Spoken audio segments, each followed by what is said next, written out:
Хомячки облысели, что делать и что это вообще такое?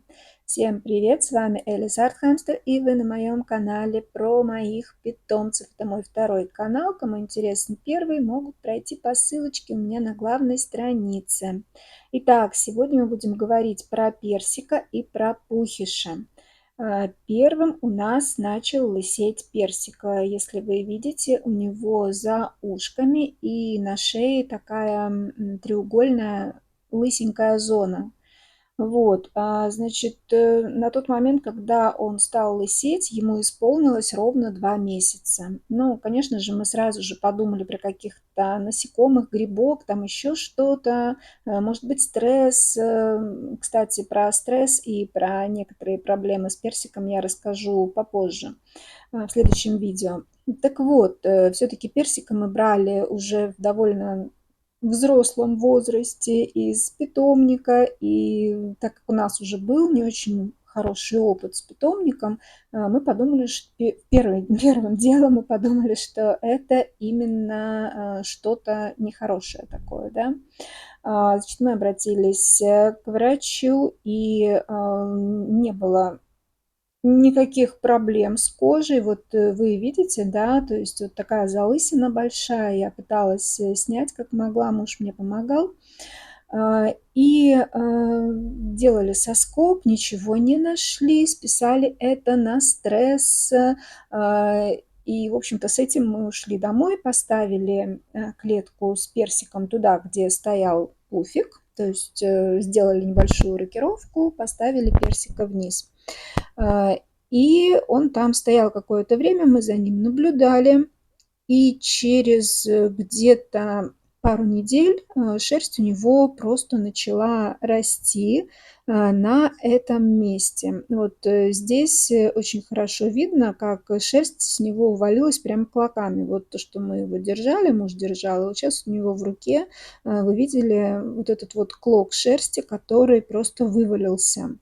На самом деле, насколько я поняла, ну, потом нам уже сказали, что это, в принципе, похоже на ювенальную линьку, потому что вот такие хомячки пушистые, они бывают линяют, и это ровно в 2 месяца происходит. Причем у нас получилось так, что вот прям день в день практически, вот видите, насколько лысый загривок, просто это было очень страшно на это смотреть. И, естественно, мы его первым делом, конечно, отселили, чтобы, мало ли что, чтобы он не заразил остальных хомячков, да. В общем, оказалось, что это ювенальная линька, ну, по крайней мере, нам так сказал врач в итоге, что это ювенальная линька, что у них такое бывает. Но, если честно, у меня были хомячки, был длинношерстный хомячок, здесь есть у меня на канале видео длинношерстного этого хомячка, и ни разу я вообще не видела, чтобы он так линял. Но дело в том, что у меня был хомячок довольно темного окраса, и, возможно, они как-то немножко по-другому линяют, или, может, я не очень обращала внимания, потому что у меня на тот момент было 4 хомячка. Не знаю, в общем, я, честно говоря, такого не видела еще. И вот сейчас я столкнулась с таким в первый раз. Ну и вот сейчас вот вы видите, что шерсть у него стала отрастать на загривке, да, он стал вот более пушистеньким, но теперь у него немножечко как бы на спинке стала шерсть выпадать, то есть я так понимаю, что она постепенно меняется. И какой у нас был вообще шок, когда вот буквально несколько дней назад пуфику исполнилось ровно 2 месяца, и он стал лысеть точно так же.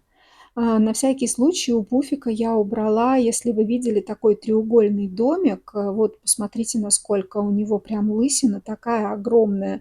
Я думаю, что из-за того, что этот домик стоял, он дополнительно себе еще, возможно, обдирал эту шерсть, пытаясь всунуть голову в маленький домик, где вот такие вот дырочки были, как вот на вот этой вот игрушке, с которой он сейчас рядом, да.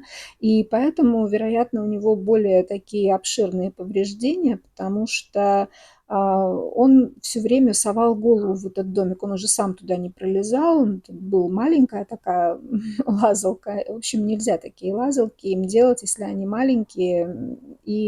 Хомячок туда просто голову засовывает, и, видать, он себе дополнительно все это разодрал. Значит, как понять, что это ювенальная линька? Вообще, прежде всего, конечно, надо к врачу обращаться. Вот. У нас, вот видите, ему исполнилось ровно 2 месяца, и он тоже стал точно таким же образом линять, этот, пухиш, да. Ну, будем смотреть, что будет дальше. И причем кожа в этом месте, она, ну, как бы не поврежденная, она розовенькая, нежненькая, нет никакого шелушения, хомяк не чешется, ничего не делает такого, то есть, да, в общем, нету никаких таких, симптомов, как будто бы это какие-то клещи или еще что-то. Рассказывайте, сталкивались ли вы с таким вообще? Делитесь своим опытом в комментариях. Мне будет очень интересно почитать, и я буду держать в курсе относительно того, как у наших хомячков, будет, развиваться вот это вот все. Ну, по крайней мере, надеюсь, что все будет хорошо.